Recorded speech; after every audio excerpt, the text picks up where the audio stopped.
안녕하세요. 저는 고지식하고 어이없는 시부모와 우유부단하고 시댁만 중요하게 생각하는 남편에게 질려 40대의 싱글맘입니다. 고부갈등이라는 단어가 요새 참 흔하기도 하죠. 고리타분한 시댁 부모님과 그 사이에서 전혀 도움 안 되는 남편. 그런 면에서 본다면 저의 결혼 생활은 아들 선호 사상에 찌든 시댁 부모님과 그 사이에서 괜히 분란만 일으키는 남편의 합작이었다고 할까요? 정말 말 그대로 대환장 파티였다고 미리 말씀드리고 싶네요. 남편은 3남매 중 장남으로 시댁의 기대를 많이 받았어요. 그리고 저와의 결혼으로도 저는 시부모의 눈총을 많이 받았죠. 기대가 많았던 장남의 결혼 상대로 평범한 집의 외동딸은 마음에 들지 않았을지도 모르죠. 솔직히 결혼 전에 시댁에 대해 미리 알았다면 결혼하지 않았을지도 모릅니다. 하지만 제게는 딱 하나 믿는 구석이 있었거든요. 바로 남편과 한 약속. 합가는 절대로 하지 않겠다는 이야기를 이미 남편과 결혼 전 다 합의해 놓은 상태였어요. 옛날 분들이고 시골 분들이라 보수적인 면이 있을 거라고 예측은 했었어요. 그리고 남의 선호 사상도 마찬가지고요. 솔직히 애가 언제 어떻게 생길지 모르는 상황에서 그걸 신경 쓸 사람이 어딨겠어요? 애는 나와봐야 아는 거잖아요. 시댁의 두 분은 그런 고지식한 면에 이어 각자의 개성도 충분했어요. 시부는 괴팍하고 입이 험하다는 것과 시모는 무기력하고 사람을 부리기 좋아한다는 점이요. 그래도 최대한 이해해보려 애썼어요. 남편의 부모님이고 저의 가족이 되실 분들이니까요. 그런데 명절에 직접 부딪히게 된 두 분은 정말 남달랐어요. 어떤 면에서 그런가 하면 가족에게라도 가차없다는 걸 보게 됐거든요. 남편은 장남이고 그 아래로 도련님, 막내로는 아가씨가 있어요. 그런데 아가씨가 일찍 결혼해서 딸만 셋을 낳았거든요. 아무리 그래도 본인들 딸이고 손녀는 예뻐해 줄 법도 한데 처음 명절 맞이하는 며느리 앞에서 아가씨 욕을 엄청나게 하더라고요. 게다가 아가씨의 세 딸에게도 참 쓸모없는 것들이라며. 이때 제가 받은 충격은 정말 대단했어요. 그리고 생각했죠. 앞으로 내가 낳을 아이들이 딸이면 우리 딸들도 저런 꼴을 면하지 못하겠구나 하고요. 그런 취급을 당해서인지 당연히 아가씨며 도련님이며 시부모님과 사이가 좋지 않았어요. 어느 정도냐면 시부모 생일날에도 오지 않을 만큼요. 제가 시댁 때문에 이혼을 생각한 건 첫째 딸을 낳고 난 뒤였어요. 보통 16주년 아이가 딸인지 아들인지 이야기를 해주는데 병원에서는 돌려서 딸아이임을 이야기해 주더라고요. 그때 시댁에서 시녀의 딸들에게 어찌 대하는지가 바로 떠올랐죠. 혹시라도 내 딸이 저렇게 되면 어쩌나. 설마 그래도 손녀딸인데 예뻐하지 않을 리가 없겠지. 수많은 생각을 했는데 역시나 아이를 낳고 시부가 그러더군요. 맏딸은 살림 미천이라니 용서하지만 두 번째는 없다. 지금 시대가 어느 시대인데 딸을 살림 미천이라고 하다니. 그 단어에 저는 순식간에 시댁과 확 멀어진 기분이었어요.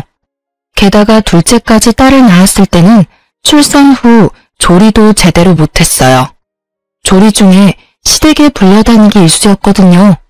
게다가 시부의 말들이 버티기가 힘들었거든요.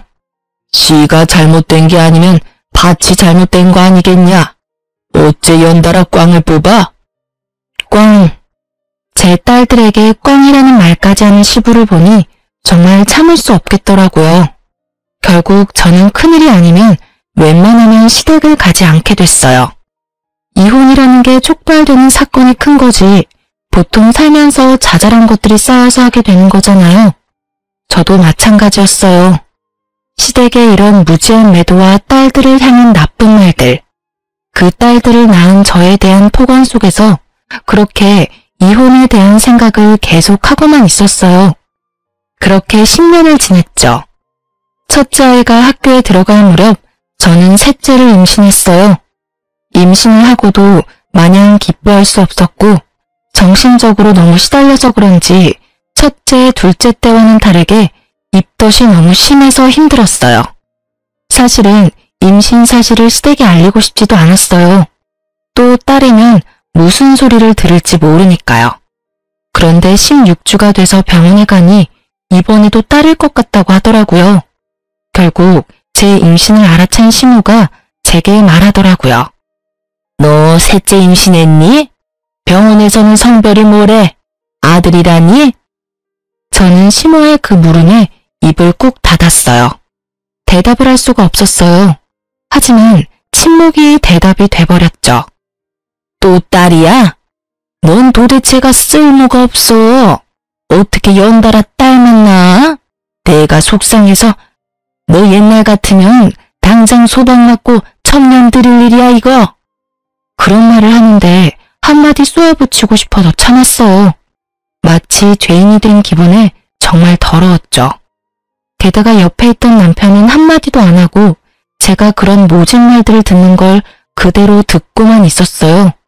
보통 이쯤에 부모님을 말리지 않나요? 저희 남편은 무신경하게 안 들리는 척 하더군요. 이때 정말 이혼이라는 두루뭉술한 생각이 확고한 자리를 잡아가고 있었던 것 같아요. 그날 저녁 밥을 먹는데 앉은 자리는 가시방석, 먹는 건 모래알이었어요. 당장이라도 박차고 나가고 싶은데 꾹 앉아 있었어요. 밥만 먹으면 집에 갈 거야. 그 생각 하나만으로요. 그런데 밥 먹는 내내 시모는 제가 좋아하는 반찬을 쏙 골라서 저와 제일 먼 자리에 놔둬버리더군요. 게다가 된장이나 고기에 젓가락이라도 델라치면 아들도 못 낳는 며느리가 어디서 고기 반찬을 탐하냐며 소리치는데 이때쯤에는 참는 데에 도 같은 저라도 참기 어려웠어요. 그날 시댁에서 아무것도 못 먹고 집에 와서 치킨이며 피자며 다 시켜서 엄청나게 폭식했었어요. 그렇게 잘 참던 제가 터진 건 어린이날이었어요. 임신한 몸으로 첫째와 둘째를 데리고 어린이날을 맞아 근처 동물원에라도 가려고 했었거든요. 남편은 어린이날 근무가 잡혀 못 오게 됐던지라 제가 두 딸을 데리고 가기로 했죠. 딸들이 워낙 순하고 엄마 바락이라 데리고 다니는 게 힘들지는 않았고 매번 천덕꾸러기 취급당하는 딸들이 불쌍해서 제 몸이 힘들더라도 이번에는 애들한테 맞춰주려고 했던 거예요. 그런데 시모에게 전화가 왔어요. 예, 너 와서 일 좀 거들어라. 어차피 어린이날 쉬지 않니? 어머님, 저희 오늘 애들 데리고 어디 가기로 해서 오늘은 못 갈 것 같은데 주말에 가면 안 될까요? 이 말을 하는데도 저는 여러 번 참아야 했어요. 임신 4개월의 여자와 아직 어린아이 둘. 도대체 시댁에 가서 무슨 일을 할 수 있을까요? 집안일이라면 몰라도 시댁에서 도와달라는 건 강도 높은 작업뿐이었거든요. 꼴에 자기들도 애들이라서 어린이날 놀러 가야 한대?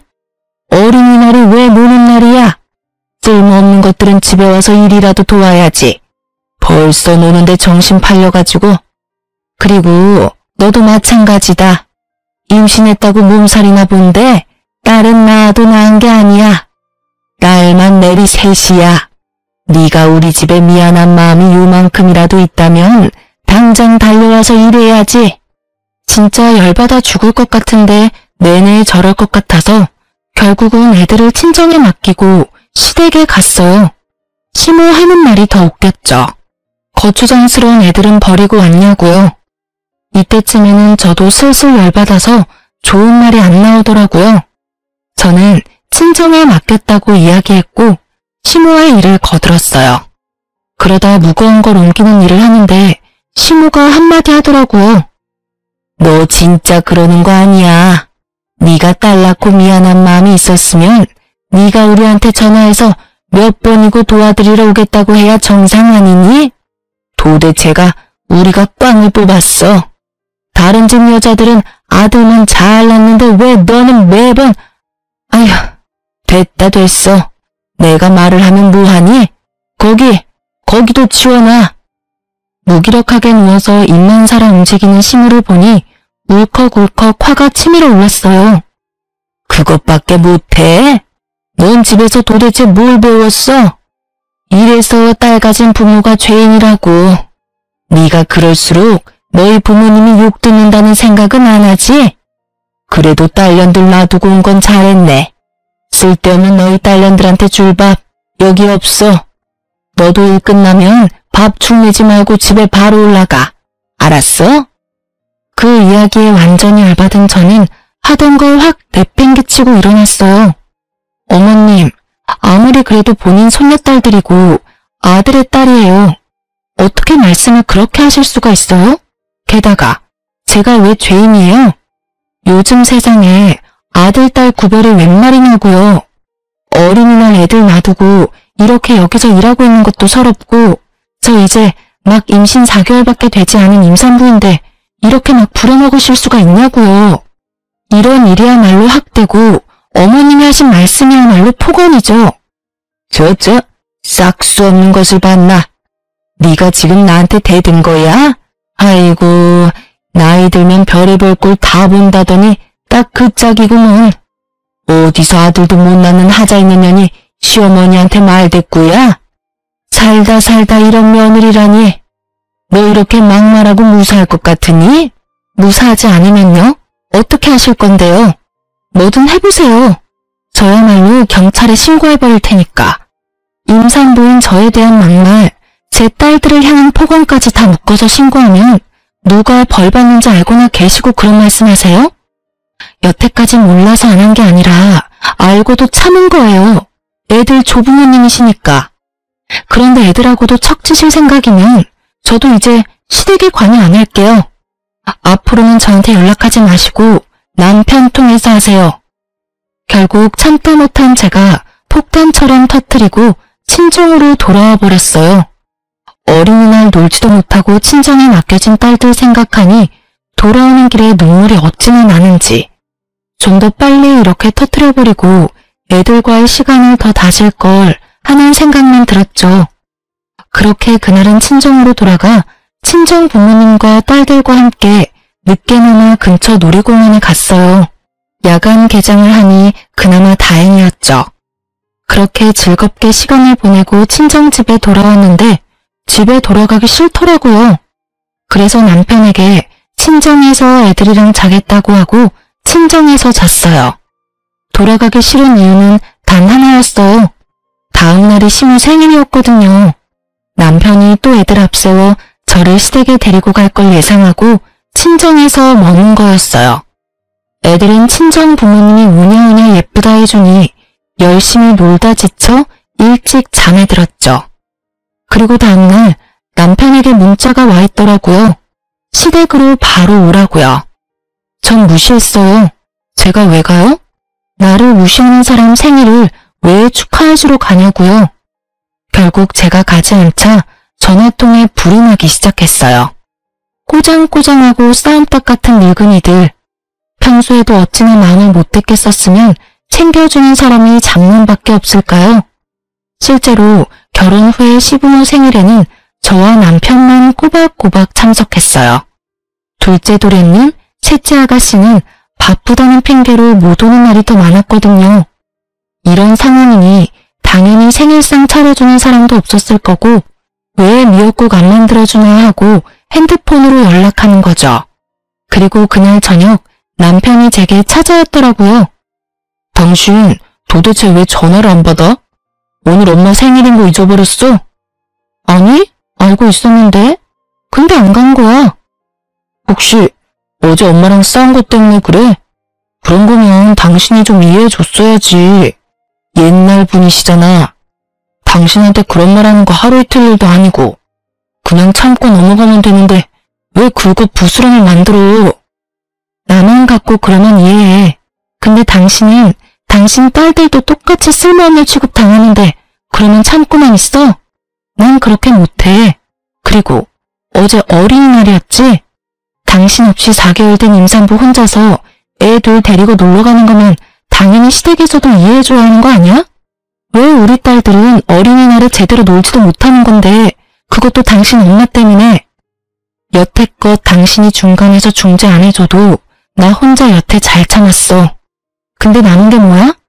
우리 애들 그리고 나 쓸모없다는 꼬리표만 잔뜩 달았지? 아주 좋겠어? 마누라며 딸이며 모욕적인 말 다 듣게 만들어놓고 혼자만 쏙 빠진 아빠라서. 제 말에 남편이 한숨을 푹 쉬더라고요. 한숨 쉬지 마. 지금 여기서 한숨 쉴 사람이 누군데 당신이 한숨을 쉬어? 난 내 딸 그딸 취급밖에 안 하는 사람들 부모로 인정 못해. 그러니까 시댁 부모님 모시고 싶으면 자기 혼자 모셔. 나 이제 앞으로 행사 있어도 안 갈 테니까. 결국 제 입에서 그 말이 나오고서야 남편이 사과하더군요. 미안해. 앞으로 내가 중간에서 잘해볼게. 나도 우리 딸도 소중해. 그러니까 오늘은 집에 돌아와. 남편이 뒤로 보이는 친정엄마, 아빠에게 고개를 꾸벅 숙였어요. 장인어른, 장모님, 죄송합니다. 저희 집 사정 때문에 이렇게 힘들게 해드려서. 아니, 우리는 손주들이랑 시간 보내서 좋았네. 바쁘면 우리한테 애들 맡겨도 되니 걱정 말게. 결국 남편 말에 저는 아이들과 집으로 돌아왔어요. 일단 남편의 곁에 돌아오긴 했지만 시댁과의 골은 더 깊어졌죠. 솔직히 아무래도 상관없었어요. 이제 상관 안 하기로 했으니까요. 그런데 살다 보니 가족이라는 이름만으로 엮이게 되는 일이 있더라고요. 그건 호적을 파지 않는 이상 따라오게 되어 있으니까요. 임신 8개월쯤 친정아버지가 좀 아팠어요. 큰 병은 아니었지만 입원해서 치료를 몇 달간 받아야 했고 그것 때문에 어머니는 몸도 마음도 많이 우울해졌어요. 저는 당시에 밀린 연차를 사용해 쉬고 있었기 때문에 엄마를 대신해 아버지 수발을 들러 가야겠다고 생각했어요. 여보, 내가 애들 데리고 잠시 친정 가야겠어. 아버지 아프니 엄마가 무리하고 있고 마음이 많이 안 좋으신가 봐. 우리 딸들 있으면 엄마도 기분 좋아하시니까 애들하고 같이 지내면서 아버지 수발은 내가 좀 들어드리게. 뭐? 당신 지금 뱃속에 애가 8개월이야. 어떻게 그런 놈으로 수발을 들어? 그럼 어떡해. 엄마가 저렇게 힘들어하시는데. 아니면 우리 친정에 합가라도 할까? 어차피 우리 전세 사는데 전세금 빼서 친정 부모님 돈이랑 합치면 더 큰 집에서 살 수도 있고. 우리 엄마가 애들 돌봐주면 나도 당신도 움직이기 더 편할 거야. 애 낳고 실제로 나 일 들어가면 어떻게든 친정집에 애들 맡기게 될 텐데 더 좋을 테고. 저는 남편에게 합가 이야기를 꺼냈어요. 아버지도 아프시고 어머니도 안 좋은 상황에서 제가 생각할 수 있는 가장 편한 방법이었죠. 그렇지만 남편 표정은 영 별로더군요. 그럴 거라고 예상은 했어요. 누가 합가를 좋아하겠어요? 결국은 합가 이야기는 없던 걸로 하고 당분간 친정에서 애들 데리고 지내며 아버지 엄마 챙기기로 했어요. 그렇게 짐을 다 싸고 그 다음날 친정에 가려는데 남편이 절 부르더라고요. 혹시 우리 집이랑 합가할 생각은 없어? 합가하면 유산을 지금 당장 물려주시겠다고 하시는데. 난 유산 필요 없어. 그러니까 합가 안 해. 나랑 시댁 상황 알잖아. 그걸 알면서도 나한테 합가하자는 말이 나와? 그리고 지금 우리 아버지 아파. 솔직히 시댁 부모님이 아파. 그렇다고 우리 부모님이 젊어? 그것도 아니잖아. 혹시 내가 친정이나 합가하자고 이야기했다고 시댁에 전화해서 모시겠다고 한 건 아니지? 그런 건 아니야. 그냥 우리도 이제 목돈도 좀 만질 때도 됐고 애 태어나면 돈 될 것도 많은데 어떤 식으로든 도움을 받으면 좋잖아. 돈은 내가 벌 거야. 그러니까 애를 봐줄 사람이 필요한 거지 돈이 필요한 게 아니라고. 게다가 당신 돈돈거리는데 돈이 중요한 게 아니야. 아픈 친정아버지 두고 왜 내가 멀쩡한 시부모님을 모셔야 해? 내가 먼저 아버지 아프다고 말했잖아. 그러면 이런 이야기는 당신 선에서 알아서 해결하면 안 되는 거야? 철벽을 치는 제 말투에 남편은 난감한 듯 다리는 달달 떨고 있었어요. 저 모습을 보니 분명히 시댁에 뭔가 언지를 줬을 것 같더라고요. 된다느니 알겠다느니 그런 말부터 덥석했을 것 같은 느낌. 그래서 남편에게 물었어요. 당신 설마 합가하는 거 그렇게 하자고 한 거야? 나한테 대답도 안 듣고? 만약 그런 거면 난 못해. 할 마음도 없고 할 자신도 없어. 결국 남편이 두 손 두 발 다 들고 나가더군요. 그리고 저는 친정으로 갔어요. 남편이 바빠서 애들을 봐줄 수 없으니 애들도 같이 데리고 갔어요. 일주일 정도 있었는데 어머니 마음이 많이 좋아지셨어요. 손녀들 재롱에 저도 이리저리 엄마 도와서 청소도 하고 아버지 병원에서 말벗도 해드리니 아무래도 도움이 많이 되신 것 같더라고요. 남편 혼자 있는 집을 놔둘 수도 없어서 일주일 만에 집에 잠시 돌아가기로 했어요. 치울 것도 좀 치우고 저도 곧 출산 임박이라 이래저래 준비할 것도 많았거든요. 집에 도착하니 낯선 신발이 2개 있더군요. 그렇지만 그 낯선 신발의 주인은 추측 가능했어요. 설마 하는 마음으로 거실로 들어서니 시모와 시부가 있더라고요. 물론 남편도요. 주말이라 남편에게 이야기하고 집에 온 거였는데 시부모까지 대령하고 있을 줄이야. 시모는 저번에 그 일로 저와 싸우고 처음으로 만난 건데 눈에 쌍심지를 켜고 저를 쳐다보며 제게 다가오더라고요. 너 출가 외인이 친정집에 가서 병수발하는 거 아니다? 아주 당당하게 남편은 내팽개치고 친정 가서 편하게 있다 오나 본데 그러다가 네가 우리 집에서 쫓겨날 수도 있어. 그리고 네가 맏며느리인데 우리 수발은 네가 들어야 하는 거 아니니? 쓰잘데기 없는 자식 낳는다고 임산부 흉내내지 말고 집에서 수발이나 들다가 조용히 애나 낳고 와. 저번에 그 일은 내가 없던 일로 해주마. 미친 개한테 물린 거라고 생각하면 못할 것도 없지. 마음 같아선 얼굴 꼴도 보기 싫지만. 그 말을 듣는데 우라가 치밀어 오르더라고요. 만삭의 며느리한테 저런 말을 하고 싶기는 해요.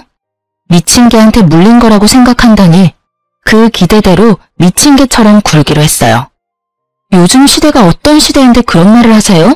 그리고 누가 저더러 친정 가서 편하게 있다 온다고 해요? 저 아버지 병수발 들고 오는 길이에요. 제 아버지 제가 간병한다는데 왜 남의 집에서 이 난리들인지 모르겠네요. 그리고 그렇게 싫으시면 보지 마세요. 안 오시면 되잖아요.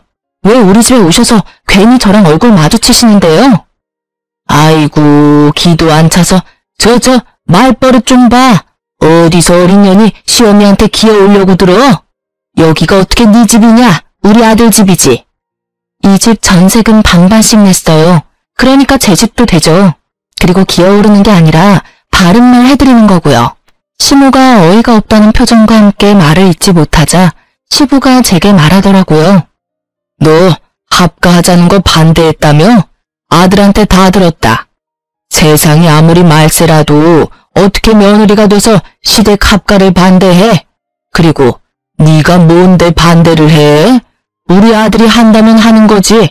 네 허락 같은 거 맡을 필요가 어디 있어. 우리 아들이 착해서 너한테 이야기했나 본데 우리는 그런 거 필요 없다고 생각한다. 여기 들어와서 먹고 자면 그게 합가지. 너한테 허락받고 할 일이 아니야. 떡두꺼비 같은 손주 하나 낳아주지도 못하는 하자 있는 며느리 우리도 보고 싶지 않지. 그렇지만 네가 맏며느리니 네가 우리를 책임져야 옳지. 아주 옛날 고적의 이야기를 하는 시댁어른을 보니 이제 더는 안 되겠다는 생각이 들었어요. 시댁이랑 사이가 좋아도 합가는 고민스러운 문제인데 아예 들어와서 배째라 하고 누워버리겠다는 이야기를 아주 시원스레하는 영감을 보니 정이 뚝 떨어져 버렸거든요. 그럼 들어오세요. 대신 그러면 저는 합가 반대했는데 시댁 모시게 됐으니 남편이랑 이혼할게요. 이혼 이야기가 떨어지자마자 거실이 조용해지더라고요. 여보, 그게 무슨 소리야? 갑자기 그런 말을. 홧김에라도 그런 말은 하는 거 아니야. 누가 홧김이래? 충분히 생각하고 고민한 결과야. 합가 분명히 나는 안 한다고 했어. 그런데 지금 봐. 밀고 들어와서 여기에 묵으시겠다잖아. 절이 싫으면 중이 떠나는 법이라고. 내가 나갈게. 대신 나도 내가 버틴 만큼 위자료 충분히 청구하고 재산 분할까지 싹 다 해갈 거야. 너무도 구체적인 제 말에 남편이 할 말을 잃었더라고요. 농담이라고 생각했나 본데 지금 농담할 정신이 어딨어요? 괴팍한 노인네랑 남아 선호사상에 찢은 노파를 같이 모시라고요? 딸만 둘인 집에서? 절대 그렇게 둘 순 없었죠. 결국 저는 강경수단을 취했고 시부가 갑자기 저한테 소리를 지르더라고요. 어디서 이런 년이 튀어나와서는 네가 우리 아들 인생에 오점을 남기겠다는 거야? 이 망할년이 어디서 시어른들이 보는 앞에서 이혼을 운운해? 그래, 네가 이혼하겠다고 하면 여기 있는 사람이 무서워라도 할 줄 알아? 어디 수발 들기 싫어가지고 잔머리를 쓰는 거야? 잔머리 아니고 제 진심이에요. 합가하실 거면 이혼할 겁니다. 저 더 이상 양보는 못해요. 결혼하고 10년 가까이 두 분 폭언과 제 딸들을 향한 모욕적인 언사에도 남편 하나 보고 참았어요. 그런데 그 남편이 지금 제 등에 비수를 꽂았잖아요. 분명히 합가 안 된다고 했는데도 부모님이 여기 와 계시니까요. 그러니까 이혼하는 거예요. 여보, 잠깐만 기다려봐. 너무 앞서 나갔어. 당신 이런 사람 아니잖아. 좀 더 신중하고 차분한 사람인데 왜 이렇게 갑자기 흥분해서 난리야? 그리고 당신 이제 곧 있으면 출산이야. 그 놈으로 무슨 이혼을 생각해? 셋째는 아빠 얼굴도 못 보고 자라게 할 거야. 그것 때문에 지금까지 질질 끌어온 거지. 그거 아니었으면 나 당신이랑 애초에 이혼했을 거야. 그리고 내 출산에 대해 굉장히 깊이 배려하는 것처럼 보이는데 그럴 거면 이 합가를 애초에 당신이 막았어야지. 방금 어른들 말씀 못 들었어? 딱 봐도 딸 낳은 나한테 몸조리고 뭐고 시집살이부터 시키실 것처럼 보이잖아. 당신 눈에 그게 안 보인다면 당신이 날 조금도 생각하지 않는다는 게 되겠지. 그러니까 내가 출산을 원활히 하길 바란다면 차라리 그냥 여기서 이혼해줘.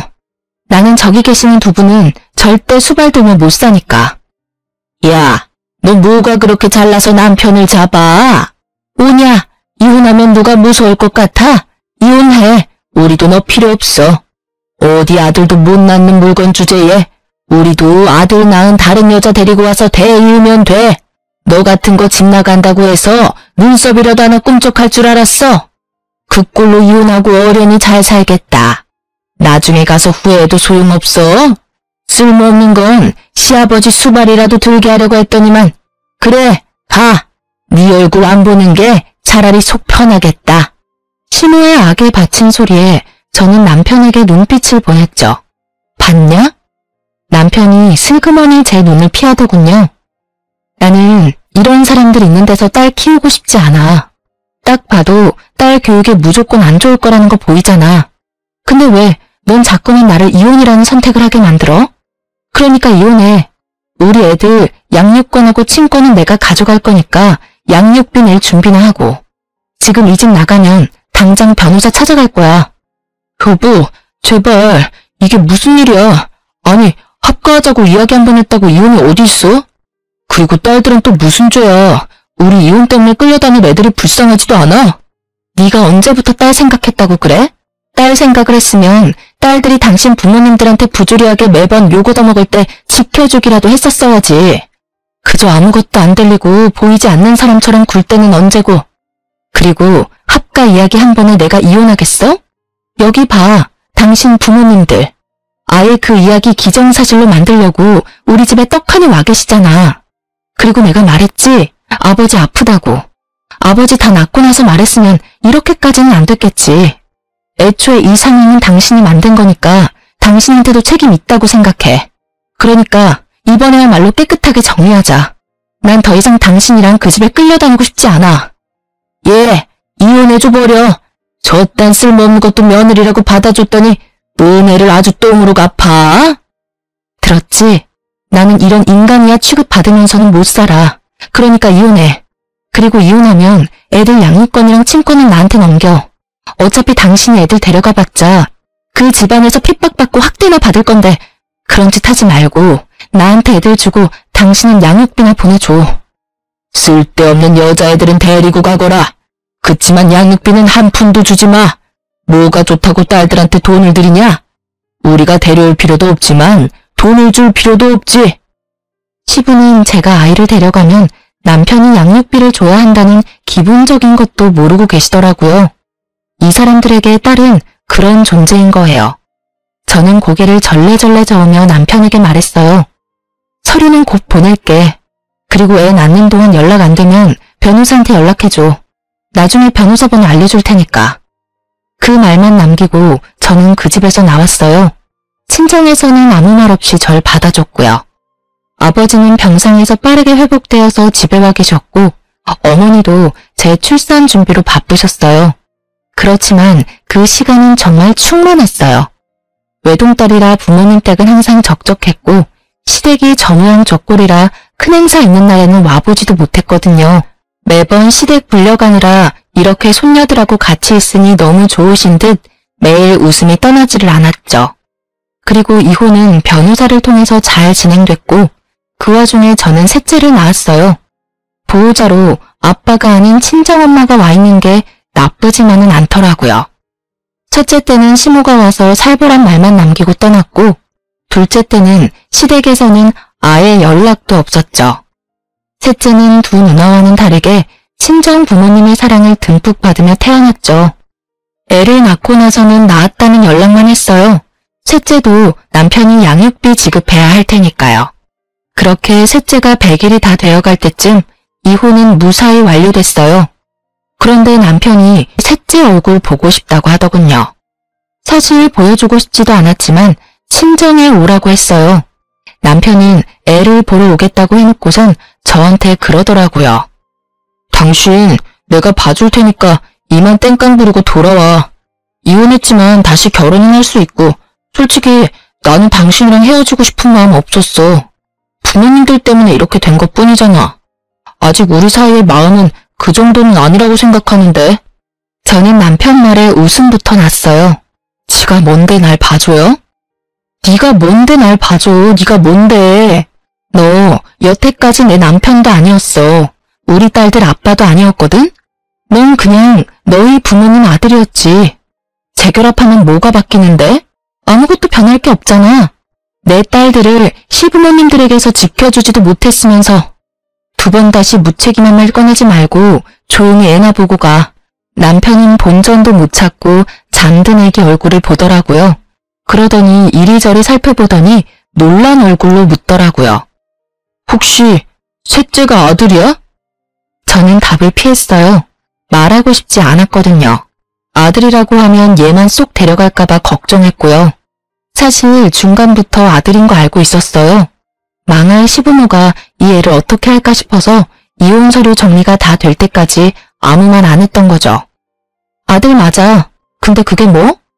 당신 아들 낳은 거 아시면 우리 부모님도 당신 대하는 거 달라질 거야. 왜 미리 말 안 했어? 왜 말해야 하는데? 당신 부모님들 내가 아들 낳았다고 날 대하는 게 달라지실 것 같아?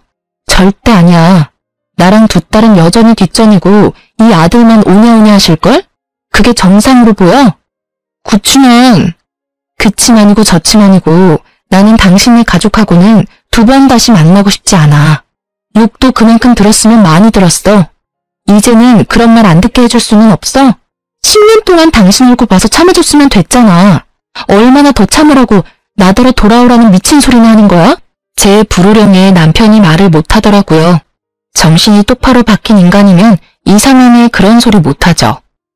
당신 힘들어서 나더러 돌아오라고 하는 것 같은데 수발은 당신 혼자나 열심히 들어. 나는 절대로 그쪽으로는 안 돌아가. 그리고 이미 우리 이혼 서류 정리 다 됐거든? 법적으로 남남이야.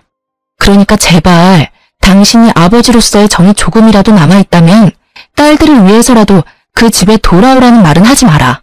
혼자 효도해. 나는 나대로 딸들하고 잘 살 테니까. 결국 남편은 더 이상 아무 말도 못했고 보다 못한 아버지가 한마디 하셨죠. 자네 진짜 너무하지 않나? 어떻게 우리 집 귀한 딸한테 10년을 모진 말을 듣게 만들어 놓고 다시 그 짓을 또 하라고 할 수 있냐는 말이야. 자네가 진짜 내 딸을 조금이라도 생각한다면 그냥 여기서 돌아가게. 우리는 이미 그쪽 집안 사람하고는 남이야. 애초에 두 사람이 이혼하게 된 이유가 딸아이에게만 있는 건 아니지 않은가? 오히려 딸이 많이 참았지. 자네는 그 자리에서 아무런 해결도 돼주지 못했지 않나? 지금 다시 만난들 자네가 뭘 할 수 있어? 자네 부모님들이 저렇게 두 눈을 형형하게 뜨고 우리 딸 잡아먹으려고 하는데 만약 딸이 원하더라도 나는 허락 안 할 생각이야. 그러니까 앞으로 그런 말 하고 싶으면 딸이 아니라 나를 찾아오게.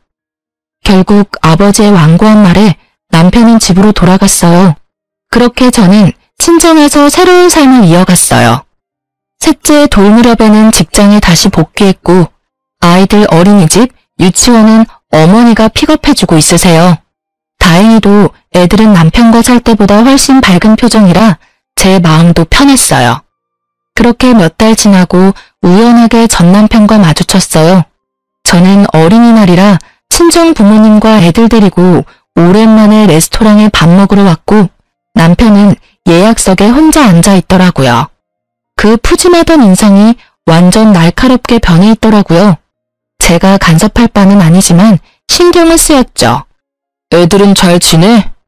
잘 지내. 우리 부모님들이 애들 너무 오냐오냐 하셔서 버릇 나빠질까 걱정될 정도로. 당신은 잘 지내는 거야? 얼굴 완전히 상했네. 집에 일이 좀 있어서 일 처리하느라 바쁘게 지내. 일 처리? 시댁집 처분했어? 그게 한 3억 된다고 하지 않았어? 그럼 시아버지가 준다던 돈은 받았겠네? 재산 이야기 꺼내니 전 남편 얼굴이 완전히 일그러져 버리더라고요. 저는 괜히 재산 이야기 꺼내나 싶었는데 그게 아니었어요. 아버지 나한테 유산으로 시골 있는 집 그거 준다고 하셨잖아. 당신 말대로 못해도 3억은 하는 집인데 그게 알고 보니까 문제가 좀 있더라고. 무슨 문제? 남동생이 그 집 담보로 대출을 받았는데 결국 대출 못 갚는 바람에 그 집이 경매에 넘어갔어. 저는 깜짝 놀라 말을 잇지 못했어요. 알고 보니 시댁집의 재산이라고는 그 집 한 채가 전부였는데 전 남편 남동생 때문에 그 집이 다 날아가고 결국 빈털터리가 돼서 남편 집에 의지하러 오신 거였더라고요. 그게 경매 넘어갔다는 걸 알게 된 직후에 남편에게 거짓말을 한 거였죠. 장남이니 어떻게든 해줄 거라는 생각으로. 참 대단들 하시죠? 그런 일 있어서 장남 의지하러 오시는 거면 적어도 맏며느리한테 잘 보여야 한다는 생각은 안 하셨던 걸까요? 하긴 평소에 워낙 점수를 많이 까먹은 분들이라 그렇게 하셨어도 받아주지는 않았겠지만 결국 시부가 자기한테 거짓말한 거 알고 남편 완전 노발대발해서는 동생에게 담보 받게 해줬으니 동생한테 가라며 시부모 내쫓았대요. 남편도 돈이 없기는 마찬가지였거든요. 저와 이혼하면서 재산 분할 때문에 지금 살고 있는 집의 전세금 반을 저한테 돌려줘야 했거든요. 집을 잃을 순 없으니 일단 시부 집을 팔아서 나온 돈으로 제게 전세금 반을 주려고 했던 모양이에요. 그런데 집이 경매로 넘어가 있으니 완전히 허탈해진 거죠. 그 상태에서 시부모는 장남이 자기들 모셔야 하는 거 아니냐며 저한테 했던 그대로 남편을 들들 볶아대기 시작했고 결국 열받은 전 남편이 시부모를 쫓아내버린 거죠. 그럼 두 분은 당신이랑 같이 있는 게 아니야? 동생이 집 얻어준 모양이야. 근처 단칸방에. 동생네도 사업 망해서 지금 대출 못 갚아서 파산 직전이라 집 내놔야 한다더라고. 그래서 이래저래 일이 좀 많았어. 둘이 이야기하는데 시부모님이 오시더라고요. 저는 마주치고 싶지 않아서 몸을 돌리려는데 저를 알아보고는 불이 나게 달려오더니 애부터 보시더라고요. 애 옷이며 신발에 아들 티가 나다 보니 시부모가 흥분해서는 저한테 따지더라고요. 너 셋째 딸이라더니 아들이었어? 아들이면 우리가 데려와야지. 네가 왜 데리고 있어? 우리 집안 대를 이을 아들을 말도 안 하고 애 데리고 있으려고 했어? 거의 아이를 빼앗으려는 시부를 보고 결국 전 남편이 일어났어요. 그만 좀 하세요. 애들 보는 앞에서 이게 무슨 추태예요? 전 남편 말대로 멀리서 두 딸이 안절부절 못하고 저를 바라보고 있더라고요. 저는 웃어주며 괜찮다고 말했어요. 친정아버지가 달려오려는 걸 친정엄마가 겨우 막고 계셨고요. 내가 뭘 잘못했어? 아들이면 당장 우리가 데려와야지. 그래도 마지막에 쓸만한 짓을 했네. 아예 쓸모없는 물건인 줄 알았더니. 어서 이리 다오. 우리 손주 한번 안아보게. 이미 이혼했고 저희는 남남이에요. 오늘은 우연히 마주친 거고.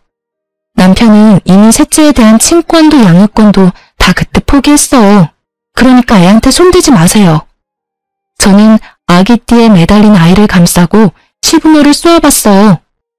네가 그런다고 우리 핏줄이 남의 핏줄이 될 것 같으냐?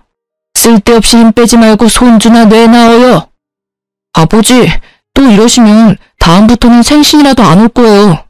그리고 친권 양육권 포기한 건 우리라서 애 마음대로 못 데려와요. 두 분 다 원하셨잖아요. 그건 딸인 줄 알아서 그렇지. 아들인데 왜 우리가 못 데려와? 법이 그렇다고요. 모르시면 가만히 계세요. 둘째 때문에 그렇게 당하고도 또 이렇게 경고망동하실 거예요. 앞으로 저도 안 보고 싶으신 거냐고요. 애 엄마랑 아들한테 손대시면 저랑 두 번 다시 못 보실 거예요. 결국 전 남편의 말에 시부모는 그제야 얌전해지더군요. 아들이 무섭긴 한가 봐요. 옛날 같으면 당장 손가락질에 모성이 튀어나올 법한데 그러지도 못하고 눈치만 보고 있으니. 미안해. 두 분이 또 흥분하셔서. 잘 먹고 가라. 우리는 그냥 나가야겠어. 됐어. 여기 예약했잖아. 우리가 나갈게. 우리는 아직 자리에도 앉질 않았으니까. 저는 친정 부모님과 애들을 데리고 나갔어요. 애들은 저한테 왜 무서운 할아버지 할머니 여기 있냐고 경직되어 있었어요. 정말 우연히 만난 거고 다음에는 만날 일 없을 거라고 말해주자 애들이 좀 진정이 되더라고요. 그 뒤로는 시댁 식구나 전 남편을 만난 적 없어요. 그래도 양육비는 꼬박꼬박 들어오니 살아있기는 한가 보다 하고 지내죠. 이혼 후에 저는 많은 것들이 변했어요. 친정에 완전히 정착하기로 했어요. 부모님이 늙으면 제가 수발을 들어야 할 상황이 올지도 모르지만 그 전에 아이들이 독립하기를 바라며 열심히 키우는 중이랍니다.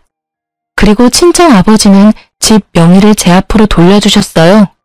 저는 어차피 두 분 돌아가시면 상속될 거고 미리 바꾸지 말라고 했지만 아버지는 완고하게 제 이름으로 해주셨어요. 대신에 저는 아버지께 제가 받은 위자료를 그대로 드렸어요. 돈 벌어서 아이들과 함께하는 시간을 가지고 가족과 함께 여행을 가고 하는 시간은 너무나 소중하다고 느꼈어요. 솔직히 시부모의 그런 행동들을 참으려고 하면 참을 수 있었을 거예요. 하지만 제 딸들이 커가면서 받을 상처는 도저히 두고 볼 수 없었거든요. 그런 의미에서 이 이혼은 잘한 것 같다고 생각해요. 아이들의 정신 건강을 위해서도 저를 위해서도 마찬가지고요. 글을 쓰면서도 그때 생각이 떠올라 머리가 지끈거릴 정도로 아팠는데 새삼 글을 다 쓰고 보니 제가 어떻게 저런 일들을 다 견뎠나 모르겠어요. 왜 좀 더 빨리 빠져나오려고 생각하지 않았을까 싶기도 하고요. 그래도 이렇게 이혼하고 자리 잡고 잘 살고 있으니 다행이죠. 고부 갈등으로 힘든 날을 보내는 모든 어머니 모두 힘내시고 더 좋은 날이 되길 바랄게요. 감사합니다.